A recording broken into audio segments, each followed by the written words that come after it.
hearing of the Committee of the Whole regarding bills number 190152, 190153, 190154, and resolution number 190164. Mr. Stitt, please read the titles of the bills and resolution. Bill number 190152, an ordinance to adopt the capital program for the 6 fiscal years 2020 through 2025 inclusive. Bill number 190153, an ordinance to adopt the fiscal 2020 capital budget. Bill number 190154, an ordinance adopting the operating budget for fiscal year 2020. Resolution number 190164, resolution providing for the approval by the Council of the City of Philadelphia of a revised 5-year financial plan for the City of Philadelphia covering fiscal years 2020 through 2024 and incorporating proposed changes with respect to fiscal year 2019, which is to be submitted by the Mayor to the Pennsylvania Intergovernmental Cooperation Authority, the authority pursuant to the Intergovernmental Cooperation Agreement, authorized by an ordinance of this Council, approved by the Mayor on January 3, 1992, Bill number 1563-A, by and between the City and the authority. Thank you, Mr. Stitt. Today we continue the public hearing of the Committee of the Whole to consider the bills read by the clerk that constitute proposed operating and capital spending measures for fiscal 2020, a capital program, and a forward-looking capital plan for fiscal 2020 through fiscal 2025. Today we will hear testimony from the following city departments: Airport, Water Department, Streets Department, and the Department of Human Services. Mr. Stitt, the first person to testify is? Shelley Cameron. All right, thank you.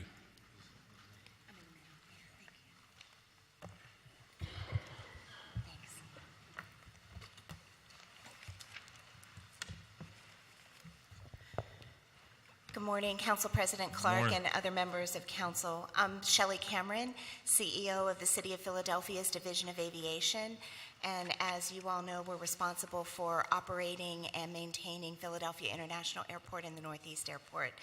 You all should have a copy of our written testimony, and instead of reading verbal remarks, I just wanted to note a couple things before we started with questions, if that's all right. Yeah, most definitely. Okay. First, let me introduce the two folks I have at the table with me. To my left, your right, is Soledad Alfaro. She's our Chief Administrative Officer. And to my right, your left, is Tracy Borda, our Chief Financial Officer. 2018, calendar year 2018, was a banner year for the Division of Aviation in Philadelphia International Airport. And I think it's important to start by noting that we saw amazing passenger growth, 7.1% in 2018. We hit 31.7 million passengers. That's almost 87,000 people a day traversing through our facility. And it was our second best year ever on record, and the first year of growth and hitting those kinds of levels in more than a decade. It wasn't just passengers where we grew. We also grew in terms of takeoffs and landings, operations for the first time again in more than 10 years. I think it was 14 years since the last time we grew in the number of airplane operations. And cargo hit its second largest year ever with more than 550,000 tons. And it grew by 20% year over year. So we had some really great operating statistics in 2018. We are also very proud that we were able to achieve those operating statistics and results with a great team and a great staff, a number of whom are in the audience with us today. We brought an army, but we have a number of members of the team, the executive team, to help with our testimony today. And behind me to my right are members of our Stars and Leads program. If they'll be waving at you from behind me, but these are folks who are in professional and leadership development training that the airport funds and puts on every year to make sure that we have the best possible employees ever. We have also hit all-time percentages for people of color in our exempt staff, and I'm sure we'll explore that later in the testimony. That's it for my quick prepared remarks, and sir, if you have any questions, we'd be happy to take them. Thank you. Got a couple of questions. So in your testimony on page 5, you highlight the self-supporting nature of the airport. Correct. In terms of fees for airlines, how does Philadelphia compare to other airports? And I kind of feel like every time you go to the airport or you go online, it just seems to be a lot higher. In terms of our cost per plane passenger, that's one of the industry benchmarks that is Right. used. We are about in the middle. And when you compare us, especially to other Northeast airports, which are comparables because they deal with snow like we do. They have muggy, hot summers like we do. We're actually one of the most cost-effective airports in the Northeast. So we're doing very well in terms of cost. Is that a third-party analysis, or is that based on your perspective? What happens, we are required by the FAA every year to file financial and operating statistics. Okay. So is every other airport, and that data is made available to us, and we are able to then calculate the cost per plane passenger and compare ourselves against our peers. Okay. To some degree related to that, we are strategically placed among a group of airports, BWI, Reagan, Newark, New York City. How do we anticipate continuing to be competitive, particularly as it relates to being a hub? Yeah, that's a really good question. It's a really good question, and something that we think about every day is, Yeah. How do we compete? We are never going to get every passenger from our catchment area to come to Philadelphia International Airport, but we strive every day to increase those numbers. The way we do that is by making sure that we are the most operationally efficient airport for both the airlines and our travelers. We are one of the easiest airports, especially when it's compared to New York, when it comes to parking and TSA wait times in the security checkpoints. Even customs processing times, even though it can be a little bit long, we are so much better than JFK and Newark. And so, we strive every day to keep track of those statistics to make sure that we're performing well, and make sure that we continue to raise the bar. We have to also keep up the pressure on maintaining our facilities. So a lot of the money that was approved by the airlines over the past, say, 5 years, a lot of it is going towards maintenance and repair type projects. So we've completed, Tracy, I can't remember how much we've completed, something like 700, almost $1 billion worth of projects. And a lot of that was for things like roof replacements, restroom upgrades, escalator and elevator rebuilds. So those are the kinds of things that will continue to make us competitive as well. Okay. So the airport purchased some additional land recently, and I don't know, because it was on again, off again, plan for expansion. So can you tell me where we are with the long-term plans for expansion, or the conversation around an additional runway is still a part of the equation? Can you just give me an Sure. update on all of that? Sure. So where we are with expanding the airport for the future is, we went through that entire study, master planning study that looked at all aspects of the airport. And we decided 3 years ago to put a pause on the new runway because it wasn't needed right now. It will be needed someday.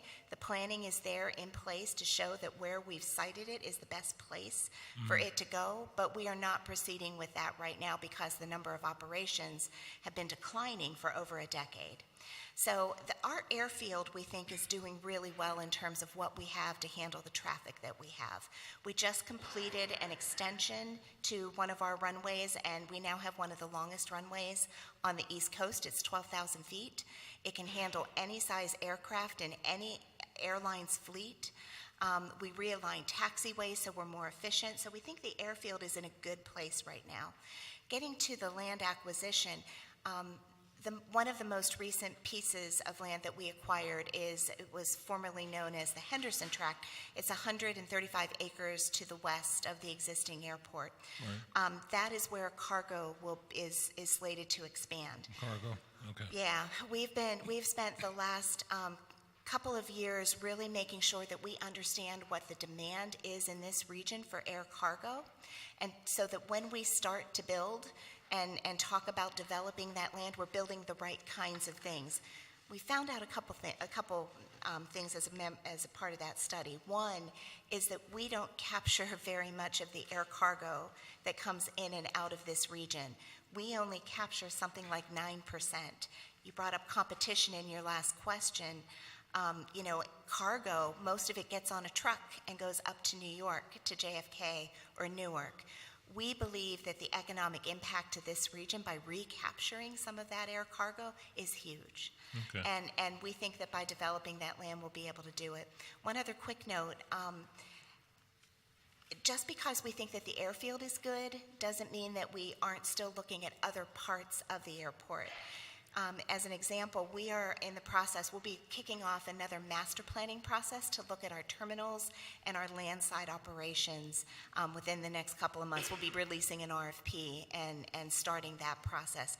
We know that as operations have stagnated and declined over the past decade, passenger levels are starting to go up, and the number of vehicles on our roadways is going up. So we want to look at those facilities and make sure that they have the capacity to handle not just today's activity, but also into the future. All right. One last question.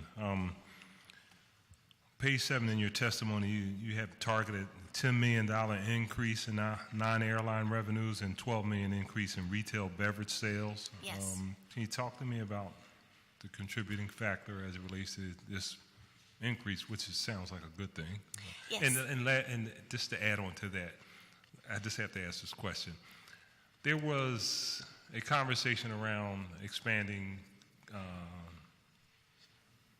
gambling, slot machines to airports. And from your perspective, where do you think that conversation has led to or could potentially be going? So I'll take that question first, the question about gaming in the airport. There was state legislation that passed, I want to say a year and a half ago, that would permit slot machines in the airport. Right. We think that that would be a really challenging activity to support, mainly because we don't have a lot of space. If you look at our terminals and our concourses, I'm not quite sure where it would be difficult to find place to put standalone slot machines. Gaming on tablets is something that could potentially You can get rid of a couple of the burger joints, right? Those couple of slot machines. I'm just saying, it's a lot of money. Maybe we should survey our passengers and see if they'd rather have a burger or gamble. I'm not sure, but that was one of That's our the primary issue. That was one of space. our challenges. And then how do you police it to make sure that if it's on tablets, that people who are of age and legal to partake in those activities are the ones who are actually doing it. So we think it's challenging. It doesn't mean it's impossible, but we think it's a little bit challenging. Right. Given the majority of people that come to our airport are not Philadelphia citizens, they're kind of pass through. And to be able to get some money, pass-through money, would be, if you're into gaming, Well, back to the first part of your question, that is why we're trying to drive as much non-airline revenue as possible. We have, so some of the reasons behind the increases that you see in the budget, we have redeveloped a number of our concessions. Terminal B with the iPads at every seat, and the restaurants embedded in the hold rooms. For those of you who've traveled through that terminal, if you haven't, we'd be happy to take you on a tour. It's really something to behold. But we've really upped the game in terms of quality of food and number of offerings. Our duty-free shops went through a complete redo while they were closed. We lost a lot of that revenue while they were being remodeled. Now that we have new contracts and they're reopened, that's part of what you see behind the growth. And then really the transportation network companies, Uber and Lyft, that's a reason for non-airline revenue growth as well. Okay. Thank you.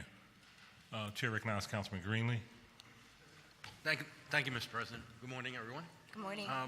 First, I just want to say, as someone who travels through the airport, occasionally, I continually see improvements there. So I think you certainly should be congratulated on that. And we're kept informed on everything that's going on down there. We see Mary Ann Mahoney every week here, so she keeps us informed and answers our questions. So we appreciate that. In your testimony, you talk about the increases he did to various destinations, both domestic and international, but you talk about still the hopes of extending our reach to Asian markets. What are particularly the challenges there? Yeah, that's a very good question, and it's something that just, I was talking to Harold Epps, the Commerce Director, the other day, and we said, just the crowning achievement at the airport would really be to get that flight to Asia. We don't think that the challenge is the business case. We I'm think sorry, say again? I'm sorry. the business case is there. We think that there are plenty of passengers Right. traveling back and forth Right. between the Asian countries. Korea is the #1 destination by the numbers, followed by China. It's both Shanghai and Beijing together, and then Japan and India. But, you know, the challenge is getting, American has stated as part of their corporate philosophy that they will be focused on adding flights to Asia from Dallas-Fort Worth and LAX, not Philadelphia. Any particular reason? Did they give you any particular reason for that? Or? Not really, Okay. not a good one, but I will say that we have worked really hard to introduce Philadelphia to a number of other foreign flag carriers. Japan Airlines is an example. They are part of the One World Alliance, and if they were to start service between Tokyo and Philadelphia, that would be fantastic, because the One World Right. Alliance would facilitate connecting Sure. traffic. So it's still a work in progress? It's a work in progress. Okay. It's a very large commitment of capital Right. for an airline to start service in a city, I but we got you. think that we're getting close. But it does seem like, because of what you say, a lot of people travel back and forth to those countries. You hope that, you know. You're right. Yeah. And one of the other things that I think is significant is that we have been building partnerships within the community, both the business partners and other nonprofits. So the Convention and Visitors Bureau, for example, is a partner of ours, and they have locations in I think 13 other countries right now, and we use their help to help us market Philadelphia as a destination. So things like that have really helped us to gain awareness, and that's got to come first before you ultimately get the business commitment. Gotcha. And one other quick one. Sure. We hear about the safety factors that drones have around airports. What has Philadelphia particularly experienced, and what regulations are there on drones? You hit on one of the things that I definitely think about all the time is, you know, how do we maintain a safe environment? Right. We're in the Northeast Corridor, and it's one of the busiest air travel corridors in the country. And so introducing additional commercial vehicles, and the FAA, by the way, considers drones to be commercial vehicles. Really? They do. And the FAA controls how they're all operated. So you asked about What are regulations. they commercial about, I guess would be my question. I mean, that's not your call. I'm just wondering what. You know. Well, you know, I think they, you know, they see them as having potential commercial applications. You know, we actually use. Yeah, right. Yeah, not yet at the airport, but we actually have used drones for very positive things at the airport. We used one, for example, through a surveying company to take the topography of a new piece of land so that we knew where all the things were. But the FAA has regulations. They require us to put together with local responders, because we have to actually partner. If there really was an incident, we partner with the Philadelphia police and the firefighters. We have plans in place on what we would do should there be an event, and the technology is continuing to evolve. So we just continue to work with the FAA. Could you send a copy of those guidelines or FAA regulations through the council president for us? Sure. Yeah, we'll send you a link to where you can go and get all That's of fine. the That's fine. regulations. Sure. Thank you. Thank you very much. You're welcome. Thank you, Ms. President. Thank you, Councilman. Chair recognizes Councilman Taubenberger. Council President, thank you very, very much. A couple questions. Last year, during our questioning and answering, I'd come through PHL, and I brought this up at the hearing. I didn't have, as well as my fellow passengers, didn't have an overwhelming experience going through customs. And I know the wait times in many cases are really out of your control, but the people that are waiting in line don't see it that way.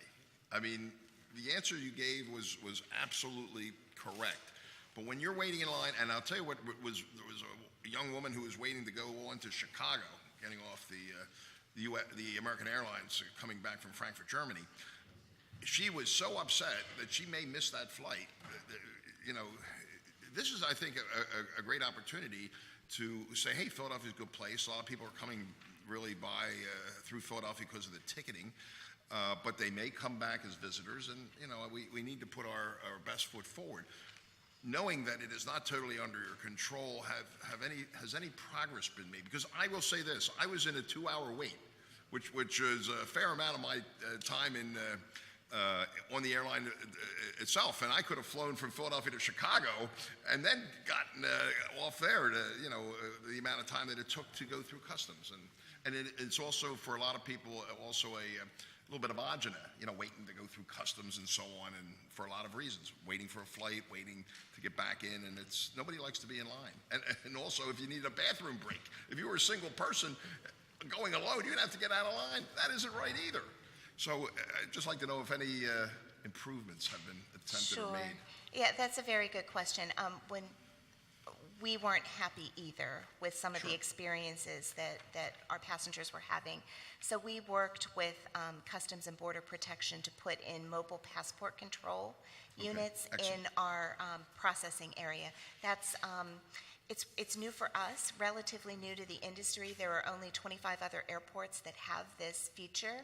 What you can do is download an app on your phone. You don't have to pre-enroll in any kind of special program like the Global Entry program. It's free to everybody. You download the app. You put in certain information, your customs declarations. Sure. You walk up to a kiosk, and that's it. So for folks who are more technologically savvy or who know about it, we are starting to push that program on all of the flights that are coming into Philadelphia. Excellent. And we think that it's something that can save. On average, our wait times are somewhere in the neighborhood of about 40 minutes, 45 minutes on average. Yeah. You hit a particularly bad day and time. Sure. But we think that mobile passport control function can shave off around 15 minutes of that time. Which could be critical. We think it's really good. Yeah, I think it's I think it's important. Well, something that just came to mind: if someone is flying alone and there's no one to hold the place, is there anyone around from Philadelphia International Airport just kind of monitoring the scene? Like what's I mean, really? Suppose you really have to have a bathroom break, and then to wait again another 2 hours while you lost your space? I mean, that's not fair.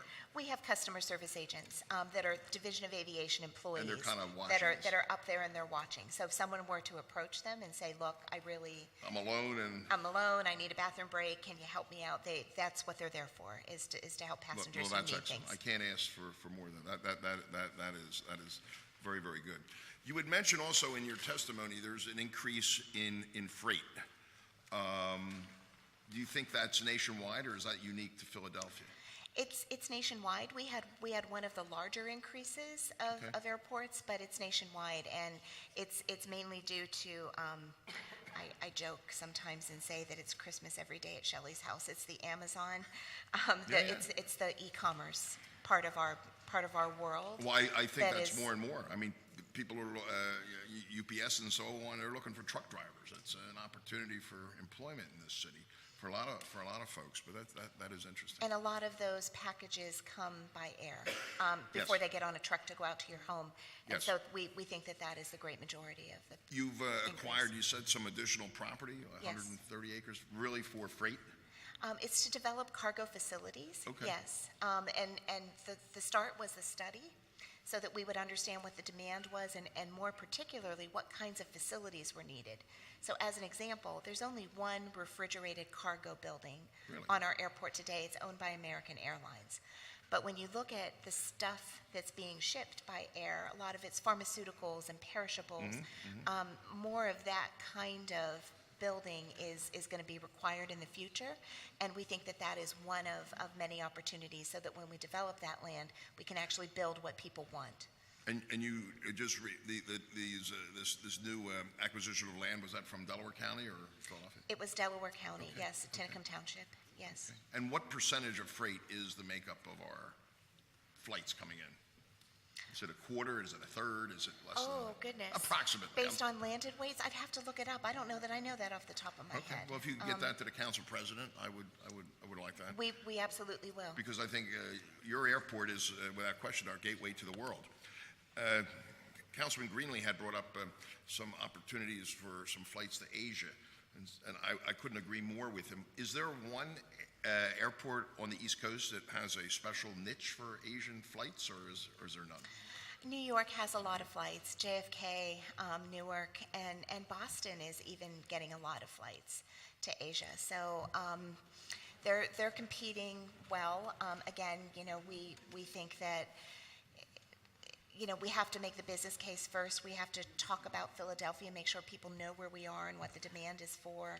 You have to develop those relationships, and that takes time, but we are making progress. There is one success, I'm told.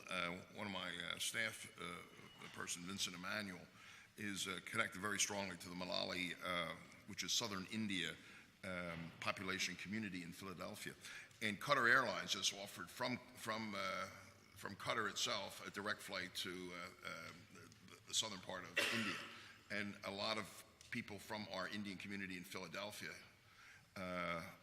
who come from the Indian state of Kerala use that. And I Yes. think that's also opportunities. Yeah, and that's actually a success.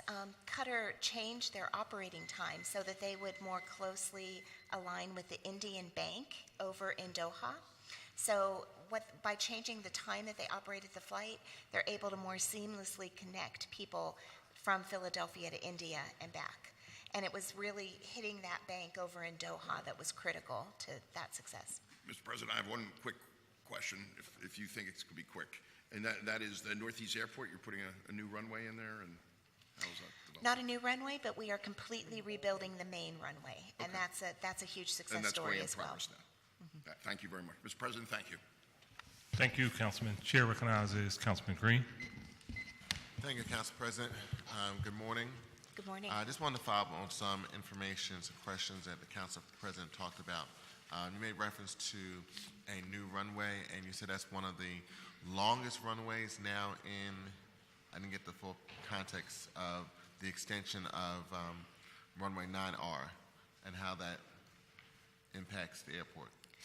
So we added 1,500 feet to that runway. It's now 12,000 feet in length. What's significant about that is that when it's really hot, the larger aircraft would have to take weight penalties if they were overloaded to be able to take off and get to far away destinations. The 12,000-foot runway allows any aircraft really to go anywhere in the world, and so that makes us much more competitive.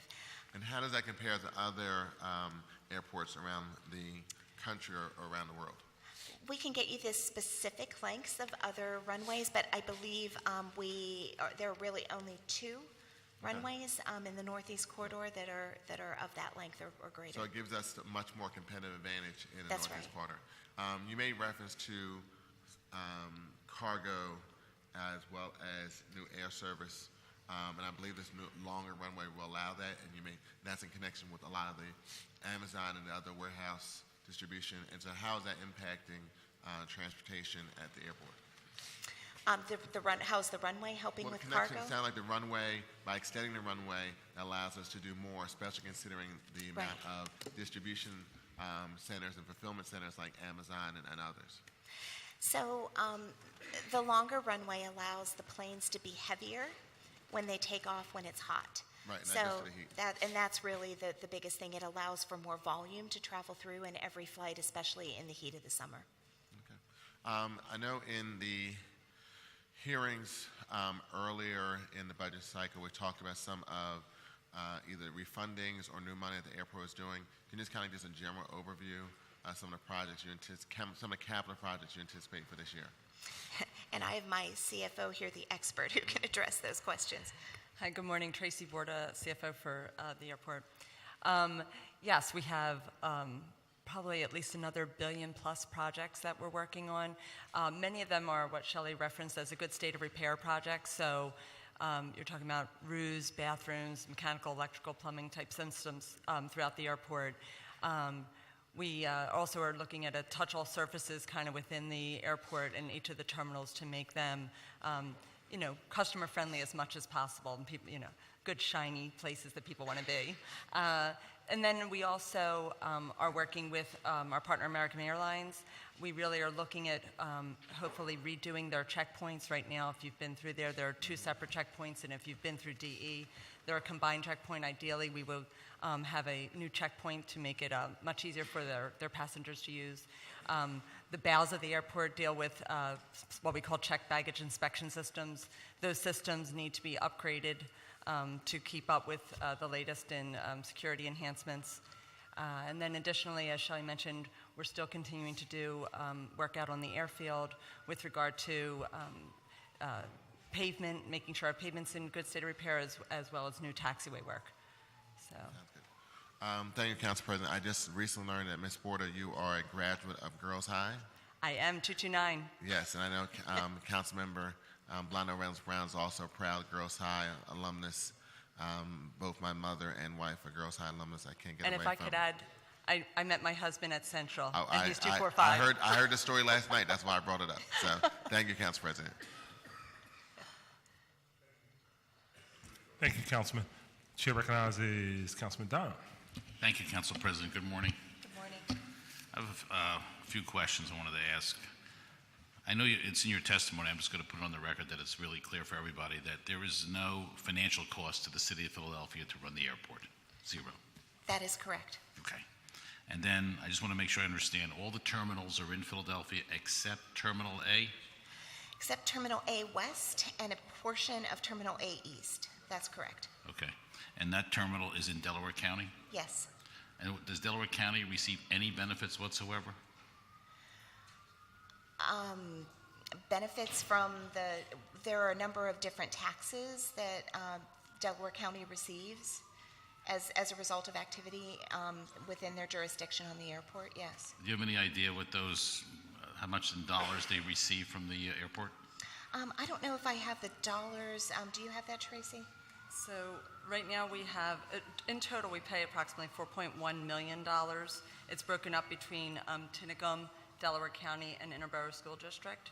That 4.1 million. That's directly from the airport, and then there's, there are sales taxes and other things that would go. I guess where I'm going with this is if I worked in Terminal A, do I pay the city wage tax? You do if you're a City of Philadelphia employee, but other airport employees, no. Okay.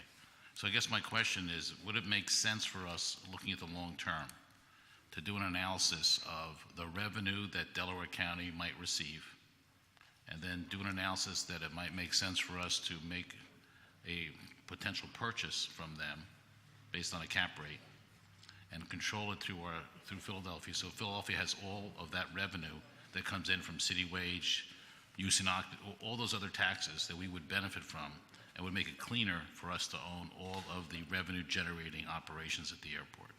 We could take a look at that, definitely. Yes. Because I'm guessing, I could be wrong, that our taxes might generate more money than the taxes that are being generated to Delaware County. And if they're only generating $4 million, you can figure out what the value is, and we could probably borrow the money to do that, maybe through the airport, and it would benefit the city of Philadelphia.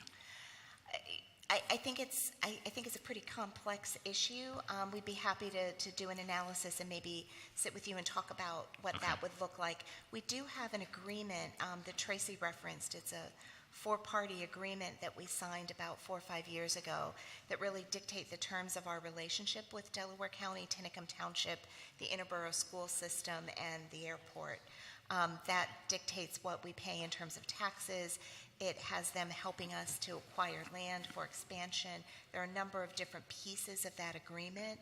So I think maybe if we were to come and talk to you about the agreement and how the different taxes work, that could be the starting point. Right, but if you're a Delaware County resident and you're working in Terminal A, you're not paying us wage taxes. That's right. So we need to do two analyses. One, what Delaware County receives from Terminal A, and B, what would we receive from Terminal A? So this way we can make an educated decision as to how to analyze that.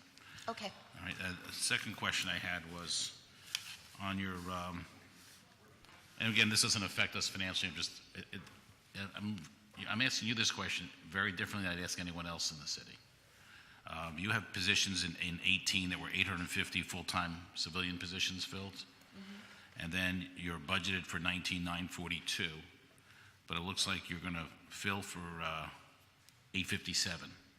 So you have 85 jobs roughly you can't fill at the airport, according to the information? I think we have a little bit different numbers. I'm going to ask Soledad to address staffing levels. Sure. So we have, as of November, we have 792 permanent employees. And so we have a consistent number of positions. Our vacancy rate now is about 12%. So we have the largest part of our workforce is the custodial staff. And so we are consistently trying to replace folks that we lose from that unit. We have budgeted on section 19, page 5, you've budgeted positions 972. Our budgeted position should be 900. 900. I'm not sure where 972 is coming from. Okay, maybe it's just a mistake in the document. Maybe, yeah. Well, that makes more sense at least. But actually, I was hoping it was 972. You're the only department I'm hoping it was, and I'll tell you why. No. It's not costing us the money. You pay for it to the airport. What I was looking for is how do we fill these jobs with Philadelphia residents so we can get more employment? Right, yeah, so we're budgeted for 900. So we have a few separate ways that we are trying to make sure that we are clearly communicating to Philadelphia residents and drawing them in, having lots of opportunity to work for the airport. So one is we have a really robust internship program that we run every summer. Lots of council members send us interns, college interns and high school interns. One, for exposure, so young people know all of the jobs we have at the airport, everything from custodial staff to accountants to the CEO. So that's one way that we are really working on workforce development. The other is we are doing a lot of outreach through Marianne and others to our high schools, especially those with CTE programs. One of the most challenging places for us, jobs for us to fill, are in the skilled trades. And that's not just an airport issue, that's a city issue, it's a national issue, that skilled trades, the folks in those positions are aging and not so many people are coming So in. let me just give the big picture if I understand it Sure, correctly. absolutely. Right now, you have about 790 or so positions Yes, filled, but you're looking for 900. Correct. So there's still an opportunity for 100 to 110 positions. Absolutely, yes. And I guess our goal would be, can we fill them with Philadelphia residents? And because they need good jobs, and these are good jobs. So, Yes.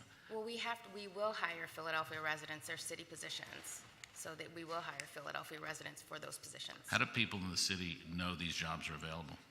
So several ways. So we post them on the city job portal, and then we have a job portal at the airport, and then we do outreach through lots of various ways.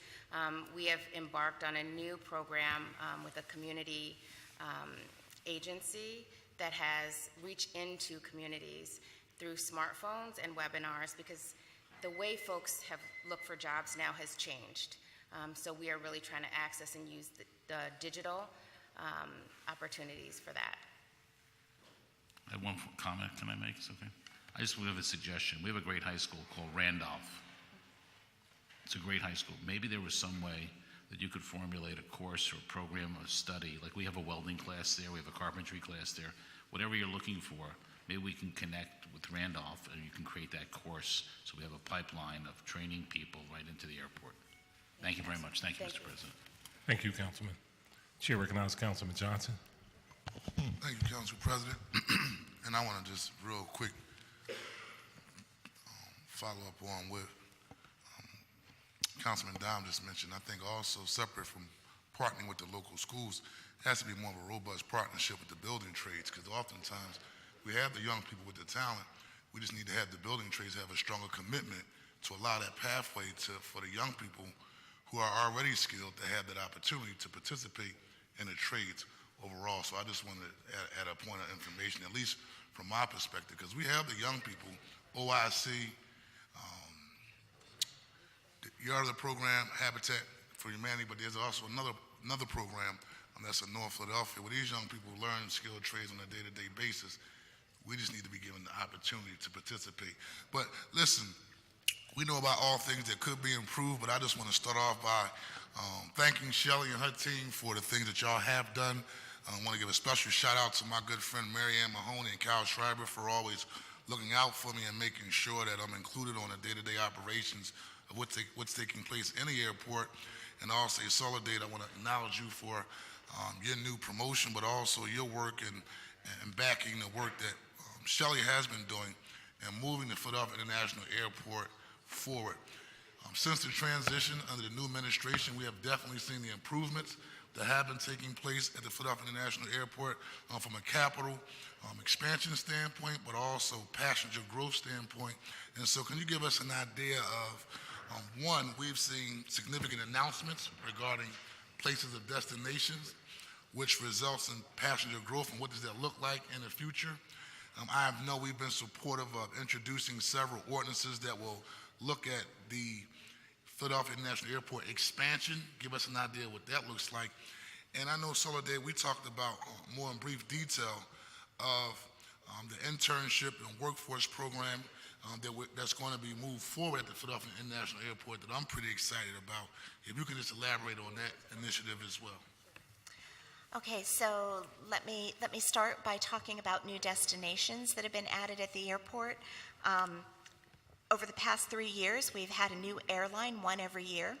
Iceland Air first, then Aer Lingus last year, and this year we have Sun Country adding to the mix. They'll be starting service seasonally to Minneapolis. In 2019, American Airlines has already announced the addition of 7 domestic routes, new routes, and 5 international routes. The international routes are particularly exciting. We already started Edinburgh, and coming later this summer are Berlin, Dubrovnik, Bologna, Italy, and Halifax. So pretty exciting. Frontier has added 6 domestic destinations and 2 international, which is pretty cool. Montego Bay and San Juan, Puerto Rico. And Spirit has added San Juan.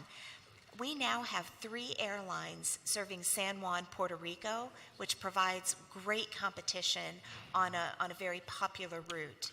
And we're pretty excited about all of those. Do you expect that growth to continue in the foreseeable future? We do.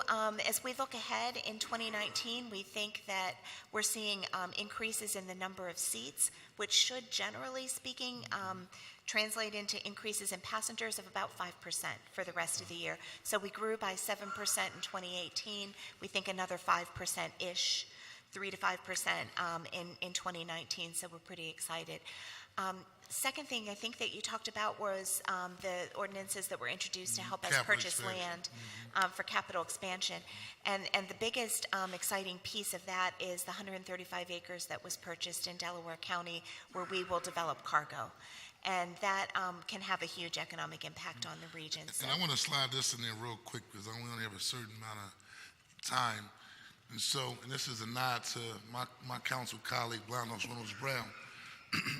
Shelley, talk about diversity and inclusion since you arrived in your position as CEO of the Philadelphia International Airport. What it looked like when you first got there in terms of upper level management and executives, and what it looks like now. Thank you for that question. We've talked about this, and I'm very, very excited about the results that we've had. When I took over as CEO in early January of 2016, we had 1 person of color as an exempt You hear that, employee. Blondell? 1. We had 1. Today, there were only 8 exempt positions. We've added exempt positions. We now have 20 that are filled, with more to come. And of that 20, 9 of those 20 are filled by people of color. When you further break it down and look at what we call the C's and D's, the chiefs, the chief operating officer, chief financial officer, and the deputies, those numbers are great as well. 6 out of 13 of our C's and D's are people of color for 46%, and 54% of our C's and D's are women. So we have moved the needle significantly. We still have room to grow and to improve. I'm not satisfied yet, but I'm very pleased that we've been able to make this significant progress. And we've done that in a number of different ways that we're really excited about. In partnership with Soledad, we've really approached how we hire exempt positions very differently. We make sure that we don't put a pool of candidates in front of the hiring manager unless that pool has diversity. We do not put together hiring committees for recommendations unless that hiring committee has diverse representatives. It's a different approach, a different way of thinking, but it's a better way to look at it. And again, I think that you're seeing some of the results in the numbers. So. And Soliday, can you finish with the internship workforce initiative moving forward? Absolutely. Thank you. So to Councilman Dom's point, we are focused on employing City of Philadelphia residents and diversifying our workforce, to Shelley's point. So exempt staff and our civil service staff. So they were introduced earlier, stars and leads, so our existing employees, making sure that they get the development that they want and need so that they can be promoted into those exempt executive positions, and we have several examples of that as well. We are working with OHR and the City and Streets Department to build the apprenticeship program to build that bridge for citizens into the building trades that you pointed out earlier. And just wrap up, Council President, the very robust program on that senior district, and I talked to the airport about this in terms of seeing how we can connect it to, in partnership with you, is Youth Build. We already have skilled trades, young people, on a day-to-day basis, whether it's Youth Build, whether it's the CTE programs for the school district or OIC. And at some point in time, we have to look at a lot of these industries, not and beyond the airport, and making sure that we're connecting these young people with real opportunities so we can reduce the school-to-prison pipeline, because at the end of the day, we're still the #1 big city when it comes to poverty, and also individuals who are living in deep poverty, meaning they're only making $5,000, $500,000. So I commend you for your efforts in this area so we can grow our workforce, but most importantly, give our young people pathways out of poverty so they can go on and do something positive. So thank you very much. Thank you. Thank you, Councilman. Chair recognizes Councilwoman Reynolds-Brown. Good morning. Good morning. Good morning. The Councilman Johnson and I are reading from the same sheet of music, every note. And so I'm going to be redundant and underscore a few things. One, I too want to commend you and the entire your leadership team, because it really does require that, whereby you have been intentional and strategic in coming to the numbers that you've shared with us. So that really needs to be celebrated. And you say it's different and it's better, but more importantly than that, it works. When you're intentional and strategic, you yield different outcomes. So that really needs to be lifted up, because there are department heads across the government organization that have not been intentional and strategic and have failed miserably when it comes to ensuring that their C-suite looks like the City of Philadelphia. So thank you for that. It matters, and when you're intentional and strategic, you can get it done. Hats off to you. Secondly, to Councilman Johnson's point, and Councilman Dom and I are discussing privately how we can create the loop and close the gap in linking trained young people who have the skill, have the desire, want and the will, just need the opportunity. So I think we in government need to figure out how we close that loop to move them to more than living wage jobs where they can actually feed their families in a dignified way. So we're committed to that. Putting my hat on as chair of the Environment and Sustainability, please speak to us. I've read in your testimony that you have several sustainability achievements last year. Give us a brief overview of what some of those initiatives are, and that is one area I've paid attention to over the years. So thank you for that question, and thank you for recognizing the achievement, the progress we've made. Matters. With it. It does matter, and again, we're not done, but more to come. So on the sustainability front, one of the things that I'd like to highlight to you that we started in the last year that I'm most excited about is we started a green roof program at one of our terminals. It's Terminal D and E, so we want to see what the feasibility is like. We've got a lot of roofs at the airport, and to see if we can make those green, which will help with water runoff and a lot of other issues. We are in the process of doing a renewable energy feasibility study for the Northeast Airport. Okay. Because even though we focus mostly on the international airport, the Northeast Airport is part of our system as well. And so we don't want to forget about everything that's going on up there. So we're looking at energy usage. We are doing an electrical vehicle charger installation. Is that right? Electrical submetering installation, ground service equipment charging station installations. We have electrical vehicles that are used today to tug the baggage carts and those okay. sorts of things. We want to expand that program So and make it even it's bigger. primarily for employees and not for guests who park their cars. There are a couple of electrical charging stations in the parking garages as Okay. well, but we're trying to really move the needle on the airfield. And by putting in the charging stations, that incents the companies that run those vehicles, the airlines and the ground service handling Yes. companies, to invest in electrical vehicles. So those are some of the highlights. There's a lot of things that we're doing, and again, we think more to come. So on the green roofs, my office was responsible for a green roof tax credit. So for those contractors who win the opportunity to do work out there, that's where the green roof tax credit could apply for new construction? I think so. I'm not as savvy in that area. We'd have to Okay. look it up, but I think that is the way it works.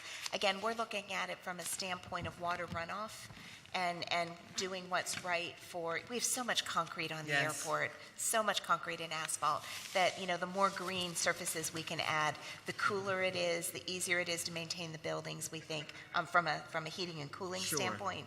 And then also it helps with the water runoff. Let's move to professional services contracts.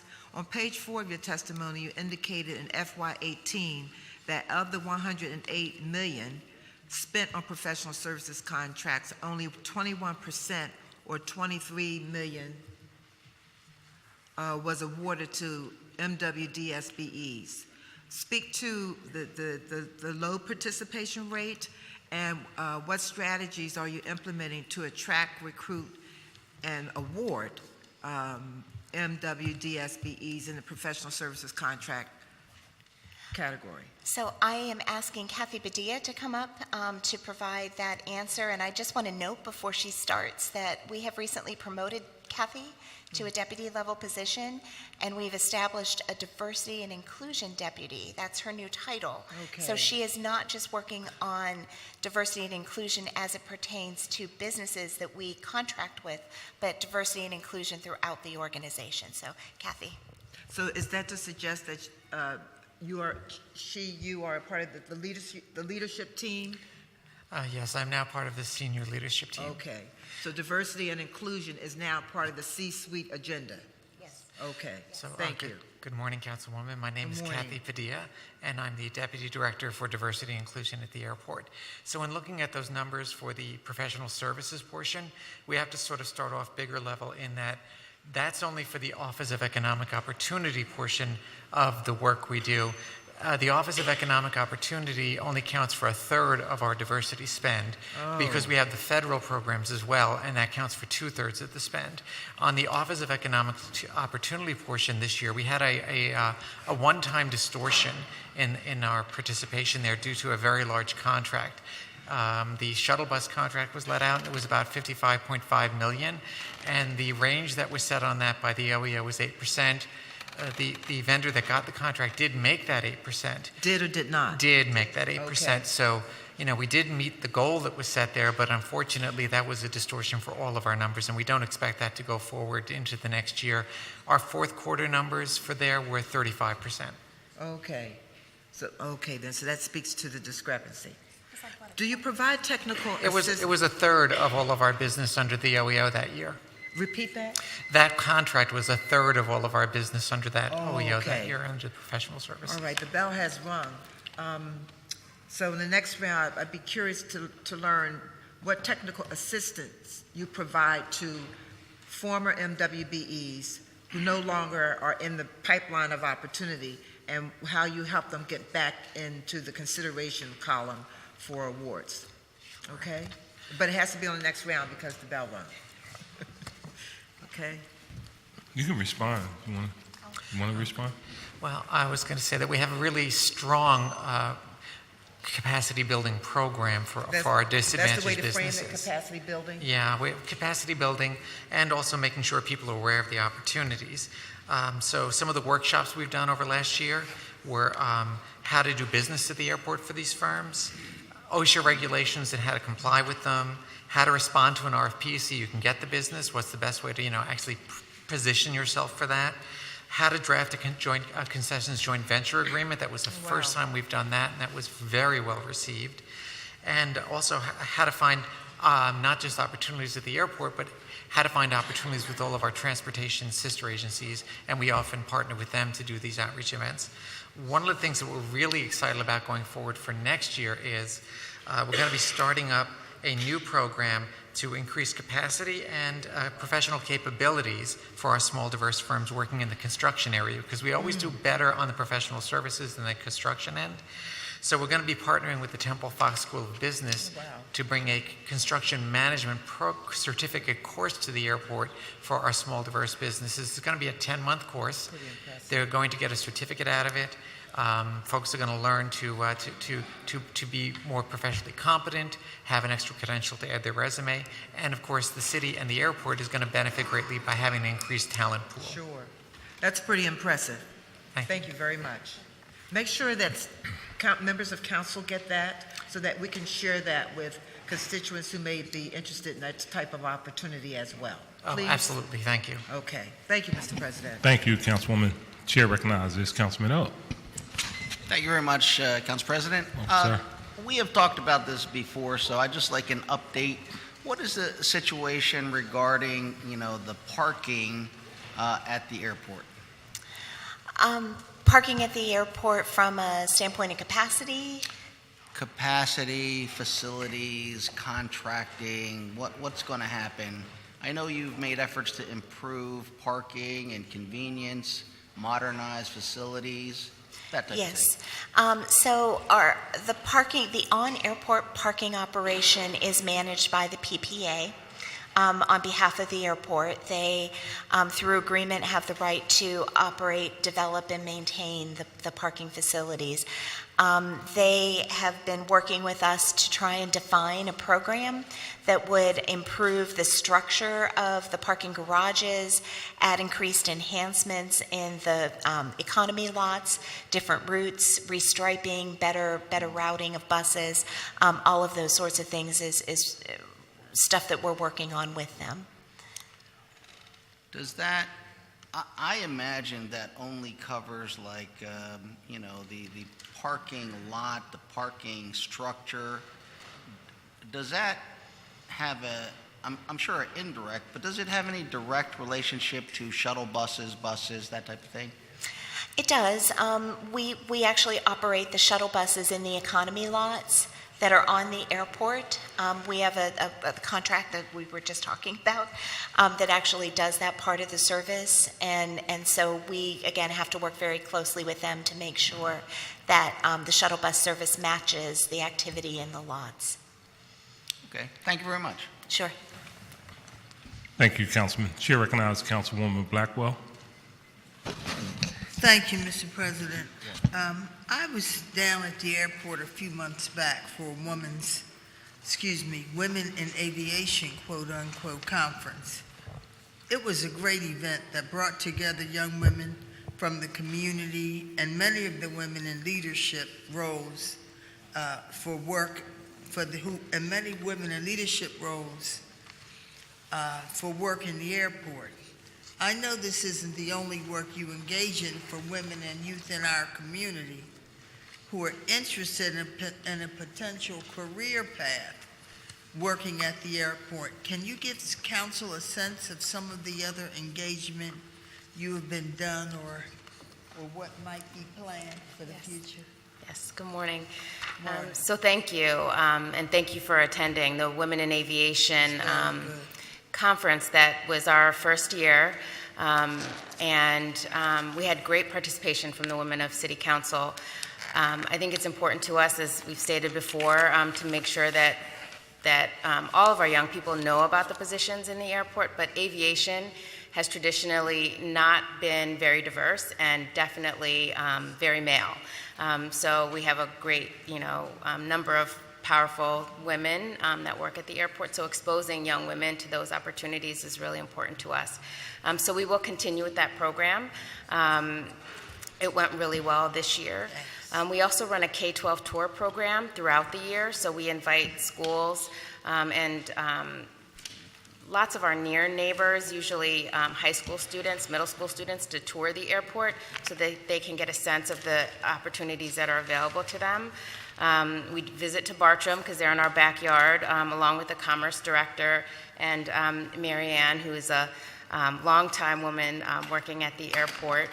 And then we've had lots of engagement with City Council, not only Councilman Johnson, but Councilwoman Quinones Sanchez, to offer to connect us to lots of CTE programs in the high schools, which is important to us. And we've been working with OHR to help us build those bridges. So sometimes the transition is the challenging part when we have young people in programs that want to work at the airport or are excited to work at the airport, but sometimes navigating into civil service is challenging. And so we've been putting a lot of effort into that, and we're excited about the progress that we've made. And then, of course, I will have to always say the 5K run is one of the ways we reach out to our near neighbors and invite everyone to come out and participate. But for us, that money that we raise goes back to the community. It goes to the community groups as well as to Habitat for Humanity. So we're really invested in making sure that folks know about us and know about all the opportunities that there are at the airport. Yeah, that's very good. And whenever you have special programs and exhibits, that's very good too. And Mary Ann, yes, she's been a part of us, so we all love her. Thank you, Mr. President. Welcome, Council Lady. Chair recognizes Councilman Down. Thank you, Mr. President. I have some questions that are on the borrowing and the capital for the airport. And so these questions revolve around maybe trying to explain how the airport borrows their monies for capital projects. How do the actual airport borrowings work? Can you just give us a brief summary? Sure, I'll take this. Generally, we work with the city treasurer's office, just the way any other department would. However, what we would have to do is, when we're looking at future capital projects, we actually have a consultation process with our airline partners, because they have to agree and be willing to take on the future debt service payments that we would embark on. So once we have airline approval, we work with Rashia Johnson and her team and put together a plan of financing, and and would go to the market just like this, and you would for the GEO bonds. So it's really the airlines that give you the green light to move forward. Ultimately, at the end of the day, we don't move forward without their approvals. There's some limited opportunities for us to move forward with some smaller projects, but generally, we work together with those to figure out what we need best for our airfield and terminals. I would just throw in, it's all part of the use and lease agreement that we have with the airlines, and so they actually have approval and disapproval rights for capital projects, but in return for that, they guarantee to cover all costs at the airport every year. So it's part of what has been negotiated with them. They bear the financial risk.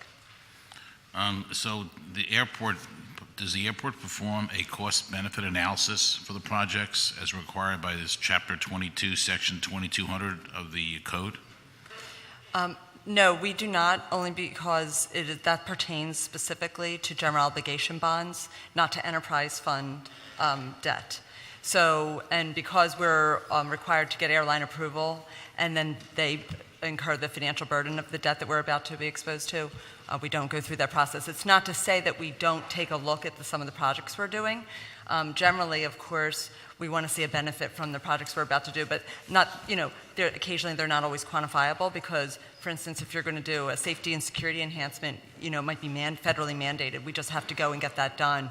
But at the end of the day, if you don't have things like that, then your airport isn't operable. So. Let me ask you a separate question on the reimbursement. I know we get, it doesn't cost the city any money, but the fact that there's one gate in Delaware County okay, and then we're using city services, whether it's the treasurer's office or a treasurer, whatever, do we get paid, reimbursed for the costs that incur of the employee's time and so forth from the city? Yes, we do.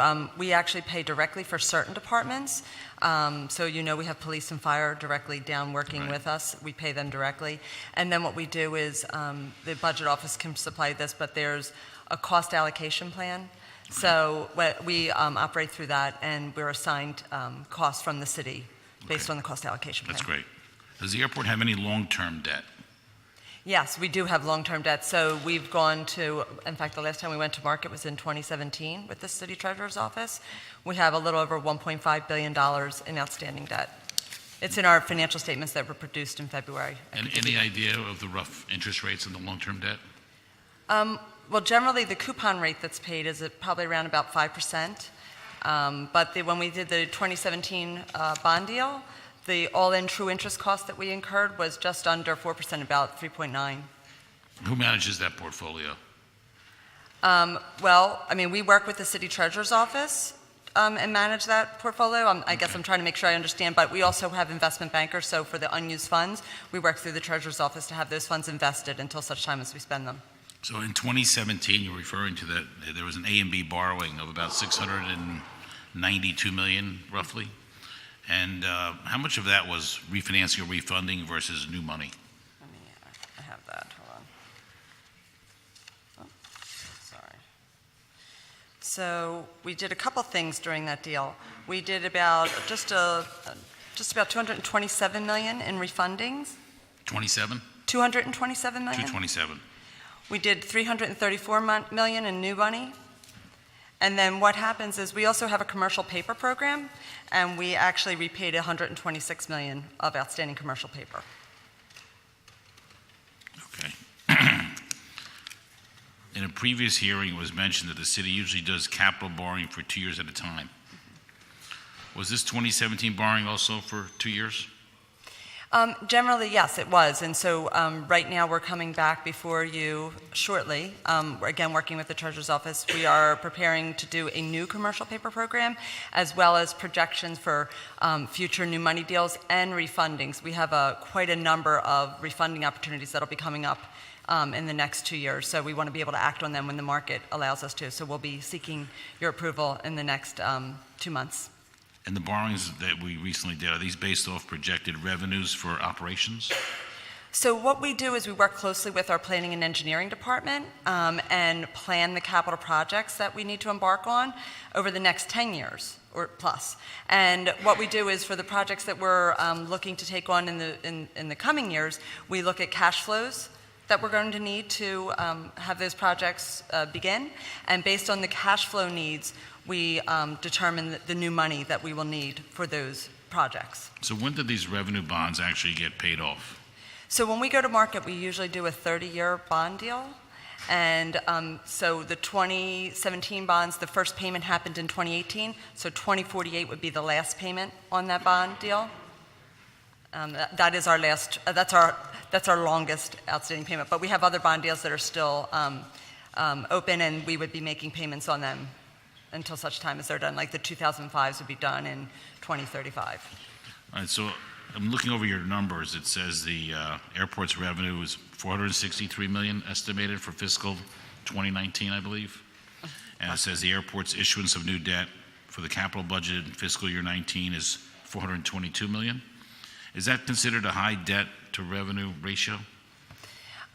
No, generally what we would look at is we're going to look at the debt service, which would be the principal and interest payments that we're making, which this year are about $135 million.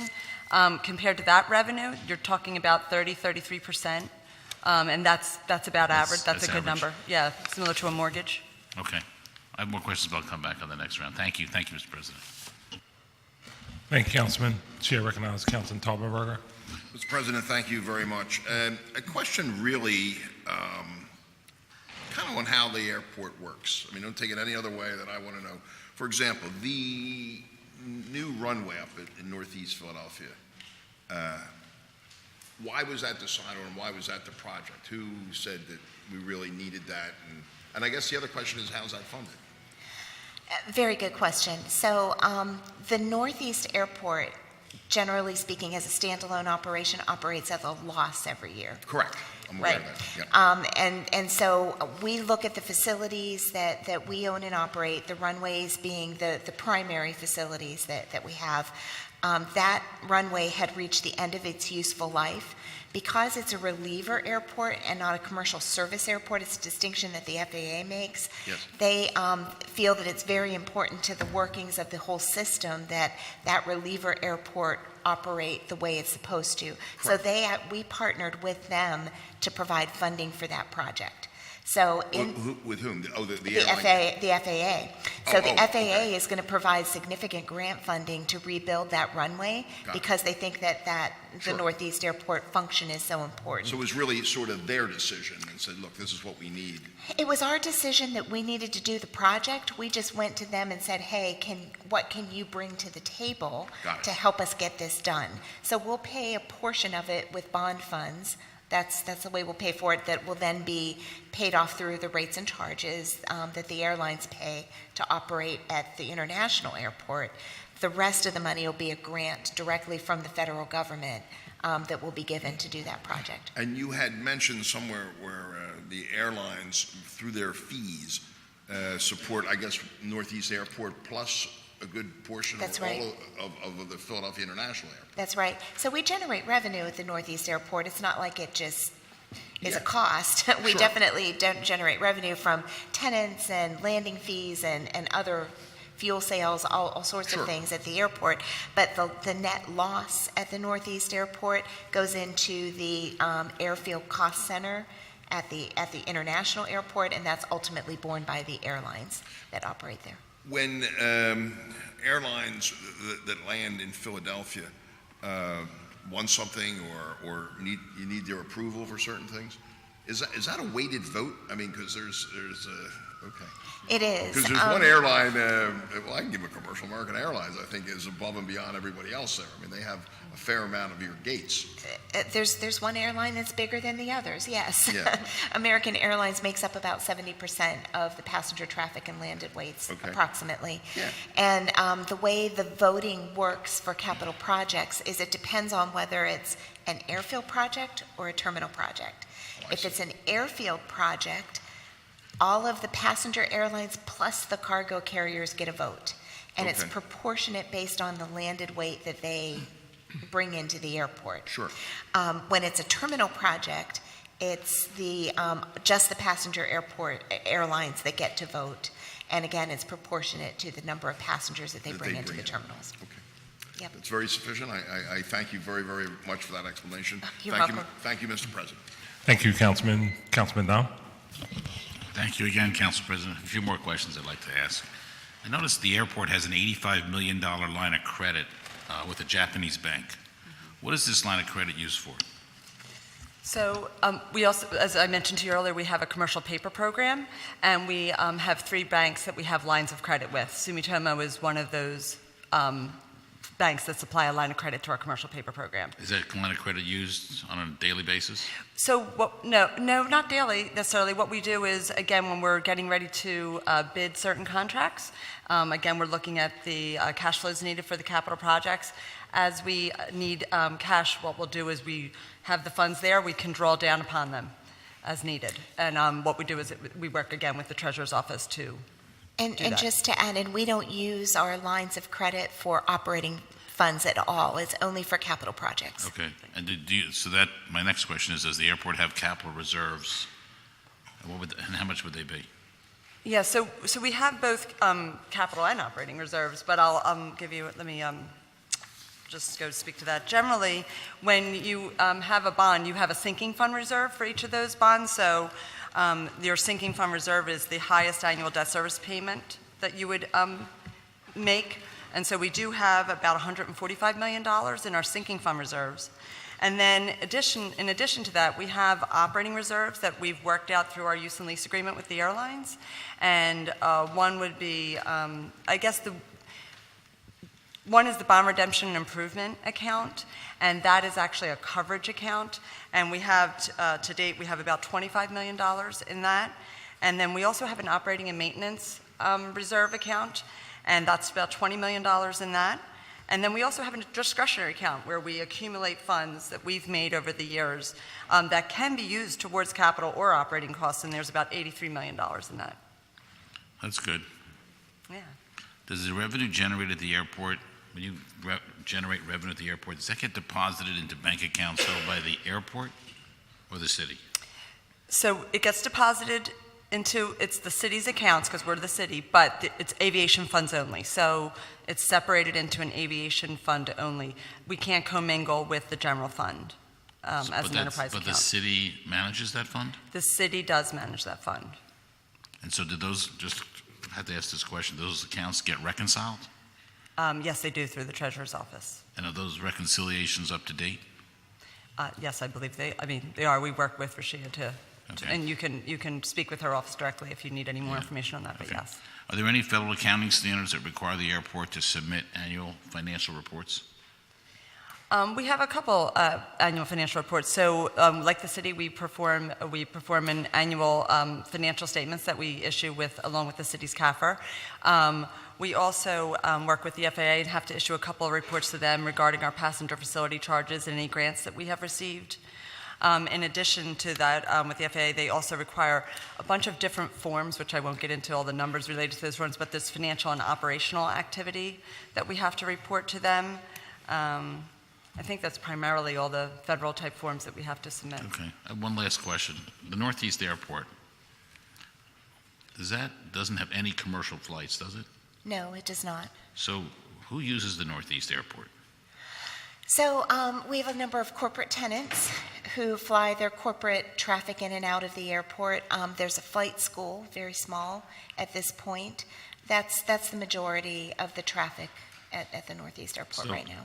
I guess the reason I'm asking the question is that I'm concerned about looking down the road 10 years from now. I know that Councilman Tolberg is concerned about this too. What's going to happen to the northeast section of the city? Because I see it from 10 years ago declining. So is there an opportunity to bolster that airport, maybe with more commercial activity that will generate revenue for the Northeast? Is there an opportunity there to expand business up there so we have more jobs? I mean, I think we have to look at that and see, because we have this asset, it's paid for by the International Airport. Would there be an opportunity to have, I don't know if there is, flights out of that airport? Commercial flights would be challenging because we would have to invest a lot in passenger terminal buildings and parking facilities, and there's a lot of support infrastructure that would be needed to actually support commercial traffic, scheduled traffic. But we do have new corporate hangars being erected right now. Chubb is building a new corporate hangar. There is the helicopter school Right. or manufacturer is out of the Northeast Airport, and we think that in those areas there absolutely is an opportunity to continue to grow. Leonardo is the helicopter manufacturer. Right. And is there an opportunity even with Amazon to build some sort of a facility there and use that airport? I guess potentially. I don't know that really the runway length at the Northeast Airport would depend on what kind of aircraft Amazon would want to operate. We would also have to have enough property around to be able to build. Right. Generally speaking, I see the International Airport as a better opportunity to do something like that should they come in and I'm trying to us. figure out, how do you get more growth in every section of the city? This conversation today is about the Northeast, but how do we use that airport as a tool to grow opportunities and jobs in the Northeast? Yeah, I think aviation-related manufacturing that would need a runway access and things like that is a real opportunity. And again, the Leonardo expansion that is happening is fantastic for that region. If we were to try and target more things like that, I think that would ensure the continued success of that airport and the area as well. So we don't have to continue talking about it today, but I just want to put it on your to-do list to think about. How do we use that as a tool to generate opportunities of more business growth? Sure. In the Northeast? Yeah, we'd be happy to talk to you more about that. Okay. We've got some things that are working, and I know we think are Councilman exciting. Tolberg will be very interested in that conversation. Yes. All right, thank you very much. Thank you, Mr. President. Thank you, Councilman. Chair recognizes Councilman Tolberg. Council President, thank you. The question I have, it relates to something you just brought up. You had said at the Northeast Airport, there is a small flight school. Would there be room for others, if we could get other flight schools to kind of say, hey, this is not a bad place, traffic's not bad, I mean, as far as air traffic, and we'd like to locate here. Is that a potential possibility? It could be. The flight school that is there now is really a tenant of the fixed base operator, Atlantic Aviation. So it would be a question as to whether or not they would be able to accommodate another flight school, but it's a possibility. Oh, you mean the fixed base operator? Yeah. Trenton, it's my understanding, the Trenton Airport, which is not far from Philadelphia, has some really fine flights, or has a fine flight school that is training commercial pilots. Do you think something like that in Philadelphia might work? I think it could. Okay. Thank you very much, Mr. Sure. President. Thank you. Thank you, Councilman. That concludes our questions for aviation. I want to thank you very much for your testimony. As always, be prepared to come back on callback date. Thank you. Thank you, Council President.